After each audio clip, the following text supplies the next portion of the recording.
गेल्या 60 वर्षापासून सामान्य माणसाला खऱ्या अर्थानं आधार देण्याचं काम भारतीय राष्ट्रीय काँग्रेस पक्षानं केलंय.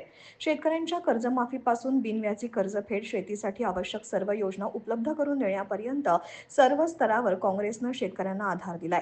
त्यामुळे येणाऱ्या जिल्हा परिषद आणि पंचायत समिती निवडणुकीत जनता पुन्हा काँग्रेसच्या पाठीशी उभी राहील आणि काँग्रेसलाच बहुमत मिळेल असा ठाम विश्वास आमदार सतेज उर्फ बंटी पाटील यांनी व्यक्त केला.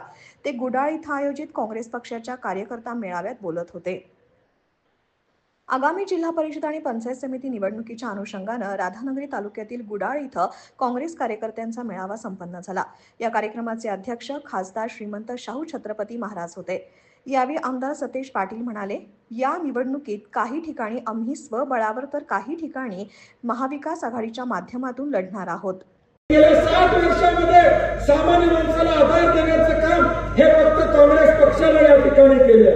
मग कर्जमाफीचा विषय असू दे, शेतकऱ्याला बिनव्याजी पीक कर्ज देण्याची भूमिका असू दे, या सगळ्या योजना शेतकऱ्यासाठी, सामान्य माणसांसाठी काँग्रेस पक्षाने आजपर्यंत या देशामध्ये दिलेल्या. राष्ट्राबद्दल या मंडळींना आपुलकी नाही आहे. ज्यावेळी मराठवाड्यामध्ये अतिवृष्टी झाली, त्या मराठवाड्यामध्ये आज आमचं काँग्रेसचं सरकार असतं तर रात्रीत आम्ही मंत्री म्हणून तिथं मुक्कामाला त्या ठिकाणी गेलो असतो. लोकांच्या अडीअडचणी सोडवायला बांधावर त्या ठिकाणी गेलो असतो. महाराज अतिवृष्टी झाली, कुठलाही पालकमंत्री 48 तासामध्ये तिथे पोहोचला नाही. कोण 2 दिवसांनी जातोय, कोण 3 दिवसांनी जातोय. गेलेला मंत्री जणू काय सहलीवर गेलो अशा पद्धतीने फोटो काढायचं काम त्या ठिकाणी करतो.